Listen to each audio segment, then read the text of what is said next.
Di informasi lainnya pemirsa, Gerakan Persatuan Pemuda Mahasiswa Peduli Sumatera Selatan kembali gelorakan cinta damai dan menolak intervensi terhadap putusan Mahkamah Konstitusi yang finalnya dibacakan Senin 22 April 2024. Sumsel cerdas dan siap menerima apa yang telah diputuskan oleh Mahkamah Konstitusi.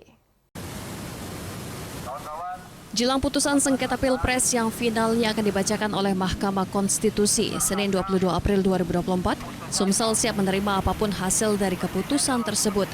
Hal ini diungkapkan oleh Sobirin yang mengakomodasi para pemuda Sumsel yang terhimpun dalam Gerakan Persatuan Pemuda Mahasiswa Peduli Sumatera Selatan. Dirinya bersama rekan-rekan menyuarakan penolakan terhadap intervensi yang akan menyulut kericuhan di Sumatera Selatan. Dengan membawa umbul-umbul bertuliskan penolakan terhadap intervensi, dirinya berdiri tegak menyuarakan bahwa Sumsel cinta damai.